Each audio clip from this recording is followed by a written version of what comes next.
নাজানো কিয় আজি বৰকৈ কিয় তোমালৈ মনত পৰিছে জানিব পাৰিম নেকি সেই উৎকণ্ঠিত মনটোৰ ব্যাকুলতাৰ কাৰণ কোৱা মৰমবোৰ চাগে এনেকুৱাই প্ৰিয়জনৰ অনুপস্থিতিত সুযোগ ল'বলৈ জানে নীলা আকাশ সেউজীয়াবোৰৰ মাজত সিদিনাই উজাৰি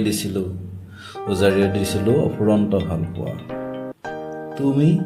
তুমি চাগে পাহৰিলাই আজি সেই দিনটোৰ কথাবোৰ বাৰুকৈ আমনি কৰিছে জানা নহ'লে থাকক দিয়া সময় যদি কয় আমাৰ দুয়োৰ মিলনৰ কথা লগ পাম এটি হেঙুলি সুৰজৰ ক্ষণত